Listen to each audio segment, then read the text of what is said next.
Welcome to Our Jewish Roots, with insightful Bible teaching by Dr. Jeffrey Seif. Today, we discover how David captured the heart of Israel on Warrior King.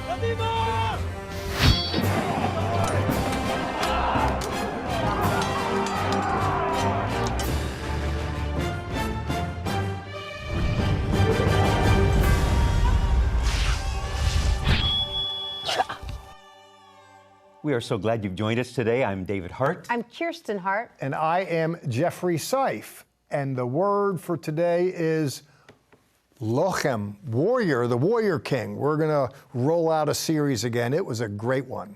It's all about King David, and dare I say, he was sort of a Renaissance man before the Renaissance came. He did everything. He fought, he was leadership, he wrote songs. Yeah, you don't always get that in one person, a warrior and a poet at the same time. Right now, we take you to our dramatic reenactment in Israel, followed by teaching from Dr. Seif in Israel also. Let's go there now.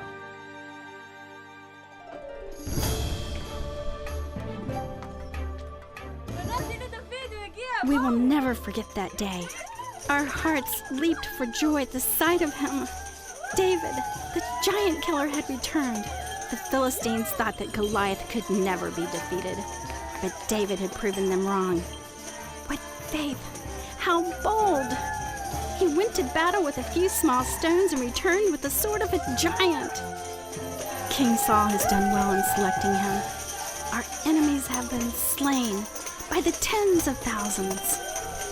Because of David, we now have peace within our walls.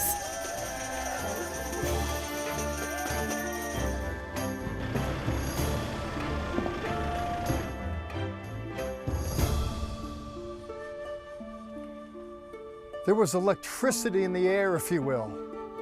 People were bristling with excitement. And why is that? Because there was a sense in Israel that there was a new day dawning. And why is that? Because a new personality was emerging. David was beginning to make his mark on Israelite history, and people had a sense that they'd be the better for it. It had been hundreds of years since Israel had someone like him. Moshe Rabbeinu, Moses, was a religious sort, but he was a spirited soldier. Joshua fired up the national spirit with enthusiasm as he, with his intrepid, bold spirit, followed in Moses' footsteps. But after that, the whole thing fell apart. For hundreds of years, there wasn't a national hero, and people just went to their own homes, they went their own way, and Israelite life slipped into decay, despair, and disorientation. Saul held the banner for a season, and it was his job to take the sword out of the sheath and fight Israel's battles, but Saul was independent-minded, and he lost the job. God said, enough already. He proved himself unmanageable, unteachable, couldn't work with them, more concerned with what people thought than what God thought. And so attention shifted to the house of Jesse, where the Lord alighted upon a fellow named David. The word David comes from a word meaning beloved. And beloved David worked his way into the hearts of Israel. And Israel was the better for it. But there was one heart that was not the least bit kindly disposed toward his arrival. We read here, and by here I mean in 1 Samuel chapter 18, that following a skirmish with the Philistine, with the Philistines, we're told in verse 7 that the women came out with tambourine in hand, celebrating. And they sang, and I quote, Hikah Shaul ba'alafav, and Saul has slain his thousands. You go, Saul. And then V'David berivotov, and David his tens of thousands. And listen to me, Saul was fit to be tied. I don't know if women understand how much of an effect that they have on the males of the species in so many ways. Saul was so sensitive to how the women perceived him.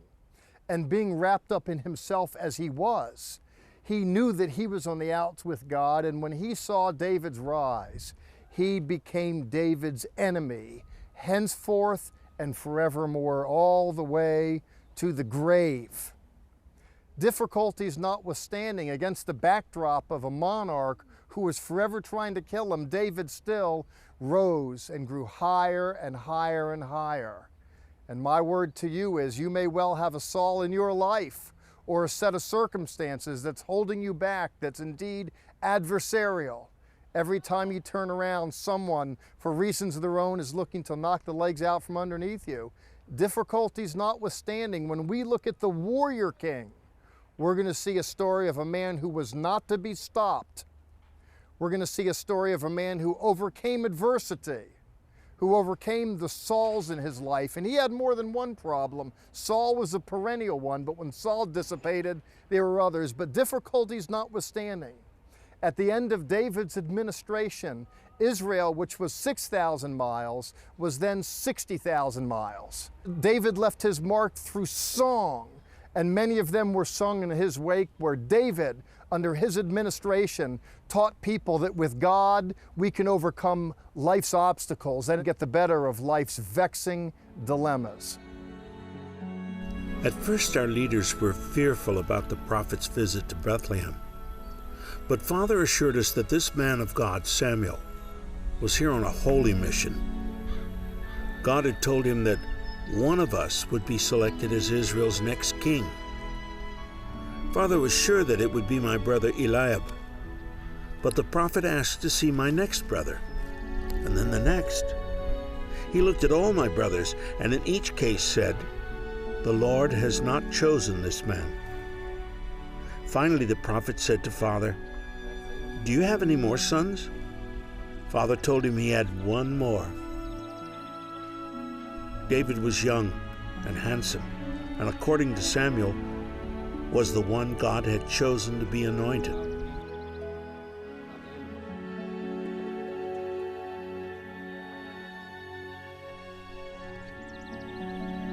Things changed forever that day, for my brother David and for all of Israel.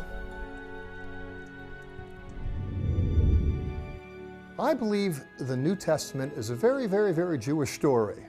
Well, I'm kind of different. Not everybody sees it that way. The Gospel of Matthew actually was written in Hebrew first. We only have Greek text now. It starts off, Sefer HaYuchasin Shel Yeshua HaMashiach ben David uben Avraham, the book of the genealogy of Jesus Christ, the son of David, ben David, and the son of Abraham. I think it's a great story. Jesus Christ, when I grew up, I thought his father and mother were Mr. and Mrs. Christ. Then I was reminded that actually Christ itself is a Greek telling of the Hebrew Mashiach, Messiah. And the word Messiah itself comes from a word in Hebrew, anointed one. And why is that? Because in the Torah, there were individuals that when they came to office, they were anointed. Prophets, priests, and kings. And they were anointed with oil. And here we are in an oil-making factory, just like it was in Bible days. And here, the olives are put in and they're ground down. There's a number of grinding down processes to get the fruit of the olive. They put the olives under pressure.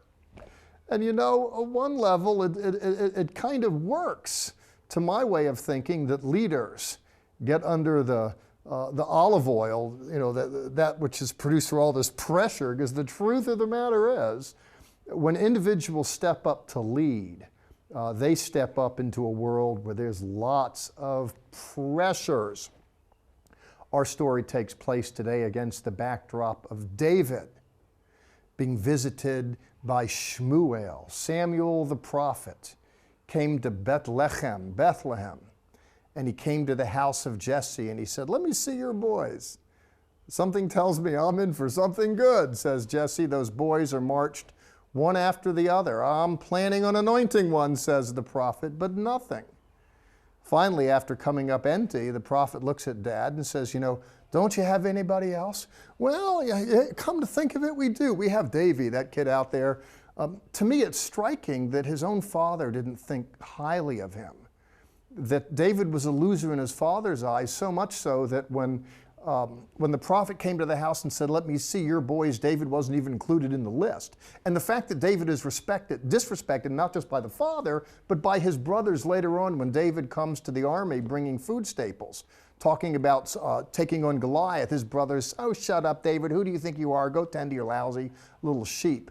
The kind of disrespect that David had is striking. God takes this guy out of nowhere, who's a nobody, and brings him somewhere and turns him into a somebody. And let me tell you, that's all about the call of God.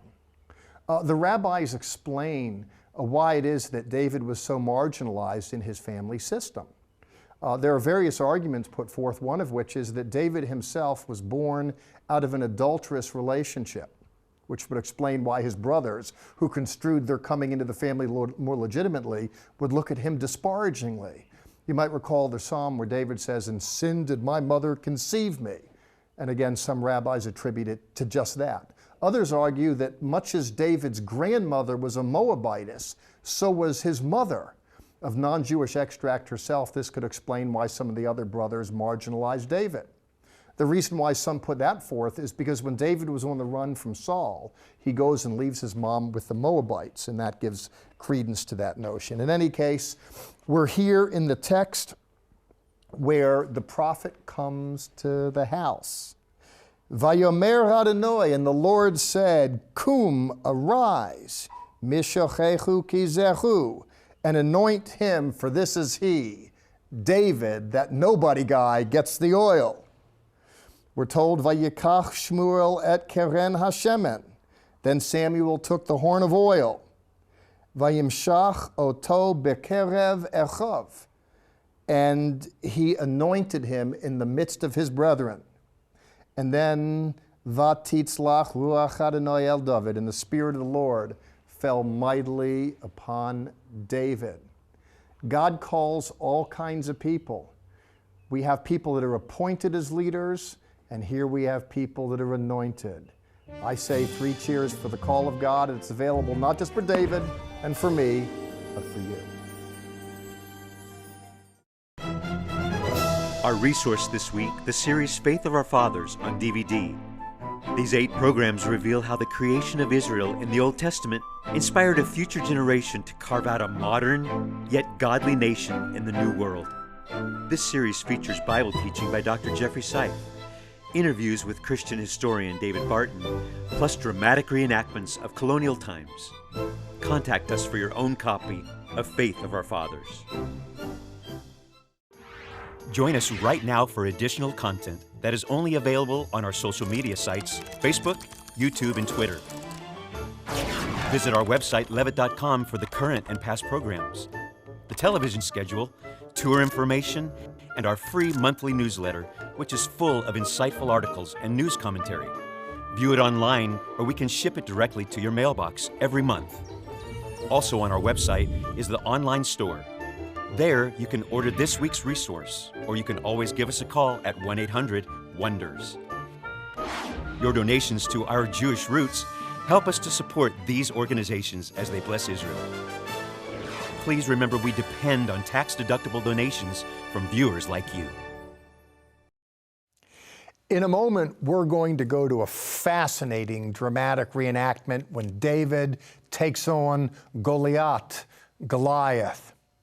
David did that once. We have to take on Goliath once a month when the rent is due on television.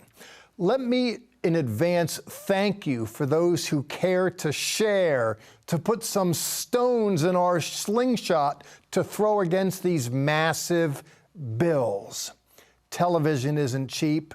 We're so glad to be on the air to tell this story so people can know it. We show it. Off now to a fascinating enactment of a story I trust you all know. David and Goliath. David only needed one smooth stone, but he selected 5. Waiting for him was the biggest man anyone had ever seen. Over 9 feet tall, his armor alone weighed as much as a man. His iron spear was greater than 15 pounds. Goliath had taunted us, unmercifully, for 40 days.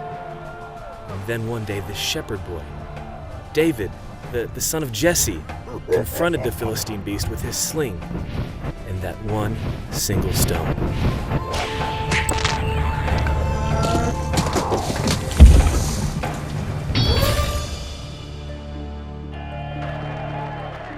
It was a day that all Israel shall never forget. How proud we were. We were serving in the army of the living God.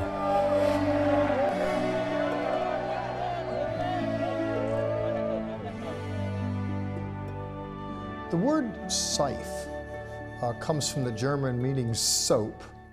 Doesn't bring out the machismo spirit in me, to be sure, but my parents are of German Jewish extract. The word Seif has another name in Arabic. It means sword. I prefer that, but I can't claim that. However, when I think of the faith that I have through the Messiah, through the Scripture, I can claim that sword kind of valiant spirit, and the reason is because I want to walk in the footsteps of David. We are considering a man who, against all odds, jumped into the fray and accomplished great things in life. I believe, by the way, that he needn't be an anomaly. I think all of us can do much the same. David didn't have much to begin with. He didn't have a sword in hand. In fact, David was known for a stone. David didn't kill Goliath with a stone, as is often supposed. He didn't. He stunned him with it. In fact, I think Goliath was caught off guard in so many ways that day, wasn't he? He stunned him with it, knocked him out. And it may well be that as Goliath was coming to, he just lived to see the inglorious moment when he was slain by his own sword. David then took the sword as well as the head as trophies, as booties, as a plunder of war.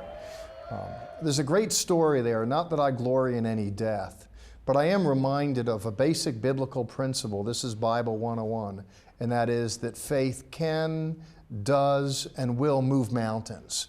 It's all about us at one level. By that I mean, do we want to exercise faith and get on with the pursuit of the future? The word confidence comes from the Latin word confides, a conflation of words meaning with faith. We're looking at a story here where David learned it that day on the field of battle. And let me tell you that so many things in life are really learned on the field of battle. You know, if we want to have a testimony with the Lord, well, that's great. It's good to have a testimony, but if we're going to have a testimony, we got to have a, quote, test first. And life presents with a lot of challenges, but challenges are opportunities with work clothes. We just have to rise up and meet them head on. And David did that, didn't he? Others were afraid. They were daunted by this towering Goliath. But David really thought that the bigger they were, the harder they fall. And he just jumped into the fray, and the rest is history. In the book Shmuel, in Samuel chapter 17, I want you to read with me here. We're told, Vayomer David el ha-Pilishti. Then David said to the Philistine, Ata ba elai becherev. You come to me with sword and spear and javelin, etc. But then what he says as a follow-up is just emblazoned in biblical memory. Ve'anochi ba elecha b'shem Adonai Tzevaot. But I come to you in the name of the Lord of hosts. Adonai Tzevaot, the Lord of the armies. Now I want you to hear me for a second. We live in precarious times. And I'm not just speaking about world culture and individual nation states. The world is a very precarious place, and various nations are in the throes of despair in so many ways. When I think of household units that are basic building blocks of any society, just like there's pillars here holding up this house, so too the family is a basic building block. The family is being assailed. There are challenges today. Well, who is or isn't president isn't as important. What social programs are on the table isn't as important. What's important is that we, like David, rise up with faith, because I believe that faith can and will pay dividends. Faith in Jesus, Israel's Messiah. David was just a boy when that stone hit Goliath. I have a feeling that that wasn't the first time he's had a slingshot in his hand. I don't think so. He had a lot of practice beforehand out there in the field. I just have to say, I always like to kind of bring it home for all of you viewers. How does this apply, or this story, this Bible story, apply to us today? And I think, I think you'll agree and you'll agree, that is a beautiful story that God chooses the overlooked. Even David's father didn't even think about him. Yeah, who are you going to anoint? That went out in the field, but God chose him. He was the overlooked son, but he was the chosen one. I think that's good. It's a great point. You know, his high school yearbook didn't have him in as most likely to succeed. His father disrespected him. His brothers threw him under the bus. Great point. In this whole series about David, there's a lot of ups and downs, kind of a roller coaster ride in his life. And I hope that we can apply this to our lives also. Well, you know, to that point, David really resonates with me personally. That warrior king thing, that edge to throw yourself against the troubles of the day. I have that type A personality to do it. But sometimes David gets himself in trouble with it. And the Bible, unlike other biographies, you know, if you look at historiography in antiquity, the people that write about the kings just blow stardust in their face about how great they are, about their exploits. But the Bible gives the bad and the ugly, not just the good. In the Older Testament with David, yes, and in the Newer Testament with the likes of Peter and Paul, you know, we see both sides, the humanity, and we see God at work through it. I was actually thinking about you during getting ready for this series, that you also are kind of like a warrior in your job during the week. Well, you know, I mean, I've always had two vocations. I've been a Bible college and seminary professor, and then part-time police, and it's kind of going back and forth.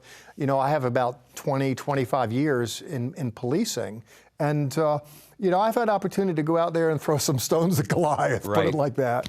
But on the other hand, David played the harp. He was a psalmist. Wrote songs. So yeah. I kind of like what you and your wife do at night sometimes. You're a ballroom dancer. Well, yeah. Oh, okay, this is getting good now. So I'm the lover, but I'll leave the music with you guys. You know, I'm not very poetic. I'm not as good with words, romancing, the language of the heart. At the end of the day, I come home, my wife says, "How was your day?" I say, "Good." She says, "I'm your wife, I need more." Okay, it was really good. You know, I mean, I don't have a lot of vocabulary there. I bet you guys do, because you musician artists are in touch with all of that stuff. Well, is being balanced, I think. And as we saw in David's life, and we will see more, he was balanced, but ultimately he was a man after God's own heart. That's true. That was his saving grace, and ours too. Right. So much more to come. Stay with us. Our Jewish Roots is more than just a television program. See what you are missing on our social media outlets. On Facebook and Twitter, you'll find our daily Name of God devotional, current news articles, the Bearded Bible Brothers, and more. On our YouTube channel, you'll find Faith Foundations, music, interviews, the Bearded Bible Brothers, and more. Or find everything on our website, levitt.com. We invite you to keep in touch and join us on social media.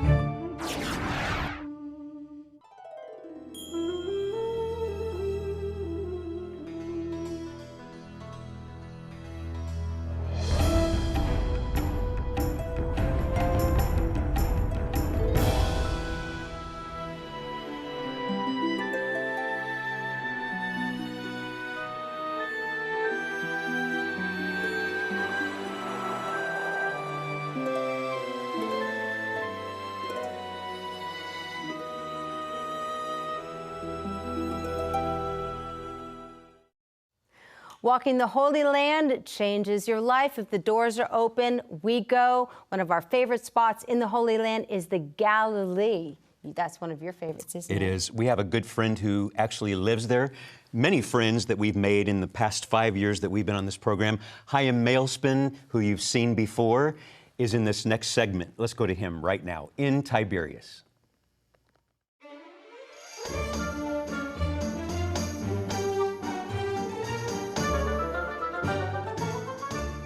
All of us Israelis serve in the Army. Guys 3 years, girls 2 years. Mandatory.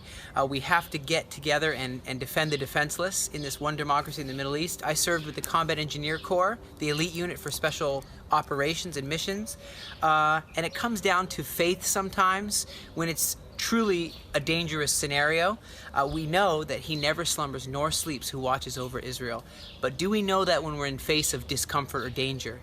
I know that there's that moment where you have 10 minutes to phone your family. You can't tell them you're about to go into a very life-threatening situation, but you just say, I love you, I'll see you later, and that may be the last call you ever have. But that faith had to become real for me. My challenge is now, will our faith become real as we step into God's prophetic plan unfolding right now?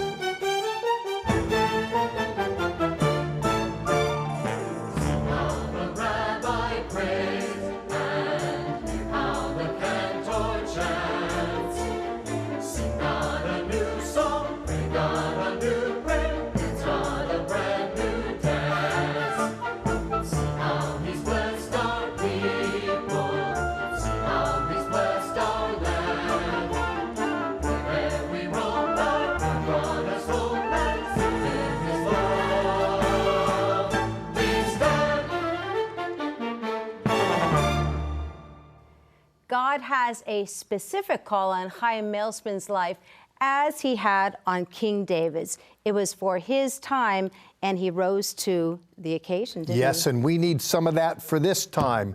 David-like leadership for Goliath-like times. I see Goliath when I look around.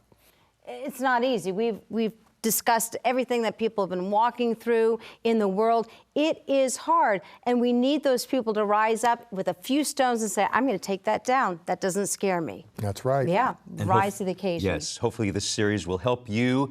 Invite a friend. We have so much more in this series to come. Join us next week. We always end our program with this. Sha'alu Shalom Yerushalayim. Pray for the peace of Jerusalem.